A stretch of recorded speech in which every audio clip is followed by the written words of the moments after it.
जो हरि का नाम लेगा हरि उसे बचाने कल युग में भी स्वयं प्रकट होंगे। इसी कड़ी में हम लेकर आए हैं कल युग की कुछ ऐसी घटनाएं जिन्होंने धर्म में हिंदुओं की आस्था को और प्रबल किया। आज हम आपको ऐसी कथा के बारे में बताने जा रहे हैं जिसका पुराणों में वर्णन मिलता है।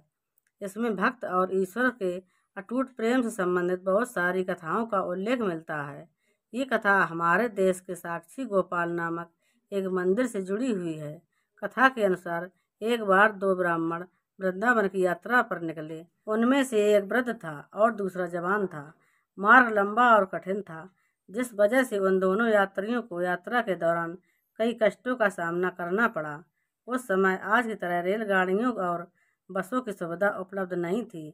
यात्रा के दौरान युवा ब्राह्मण ने वृद्ध व्यक्ति की खूब मदद की, जिसकी वजह से वृंदावन पहुंचकर उस वृद्ध ब्राह्मण ने कृतज्ञता जताते हुए कहा कि हे युवक, तुमने मेरी खूब सेवा की है। मैं तुम्हारा अत्यंत कृतज्ञ हूँ। इस सेवा के बदले मैं तुम्हें पुरस्कार देना चाहता हूँ। पर उस युवा ब्राह्मण ने पुरस्कार लेने से मना कर दिया, जिसके बाद वृद्ध व्यक्ति हट करने लगा। फिर उस वृद्ध व्यक्ति ने अपनी जवान पुत्री का विवाह उस ब्राह्मण युवक से करने का वचन दिया। ब्राह्मण युवक ने वृद्ध व्यक्ति को समझाया कि ऐसा नहीं हो सकता, क्योंकि आप बहुत अमीर हैं और मैं तो बहुत गरीब ब्राह्मण हूँ। फिर भी वृद्ध व्यक्ति अपनी हट पर अड़ा रहा और फिर कुछ दिन बाद वृंदावन में रहने के बाद दोनों घर लौट आए। वृद्ध व्यक्ति ने अपनी बेटी का विवाह ब्राह्मण युवक से तय कर दिया। वृद्ध व्यक्ति ने सारी बातें घर पर आकर बताई कि उसने अपनी बेटी का विवाह एक ब्राह्मण से तय कर दिया है, पर पत्नी को ये सब मंजूर नहीं था। उस वृद्ध पुरुष की पत्नी ने कहा कि अगर आप मेरी पुत्री का विवाह उस युवक से करेंगे तो मैं आत्महत्या कर लूँगी। कुछ समय व्यतीत होने के बाद ब्राह्मण युवक को चिंता होने लगी कि वृद्ध अपने वचन को पूरा करेगा या नहीं। फिर ब्राह्मण युवक से रहा न गया और उसने वृद्ध ब्राह्मण के पास जाकर उसको अपना वचन याद करवाया।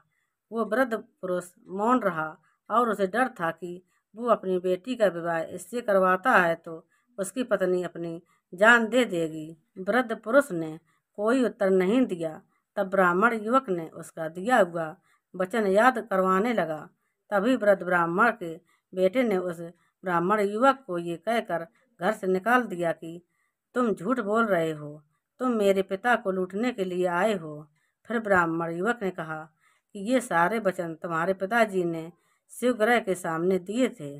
तब वृद्ध व्यक्ति का ज्येष्ठ पुत्र, जो भगवान को नहीं मानता था, युवक को कहने लगा कि अगर तुम कहते हो कि भगवान इस बात के साक्षी हैं तो यही सही। अगर भगवान प्रकट होकर ये साक्ष्य दें कि मेरे पिता ने वचन दिया है तो तुम मेरी बहन के साथ विवाह कर सकते हो। तब युवक ने कहा, हाँ, मैं भगवान श्री कृष्ण से कहूँगा कि वो साक्षी रूप में आए। उसे भगवान श्री कृष्ण पर पूरा विश्वास था कि भगवान श्री कृष्ण उसके लिए वृंदावन से जरूर आएंगे। श्री कृष्ण ने दी भक्त के लिए स्वयं गवाही। फिर अचानक वृंदावन की मूर्ति से आवाज़ सुनाई दी कि मैं तुम्हारे साथ कैसे चल सकता हूँ, मैं तो मात्र एक मूर्ति हूँ।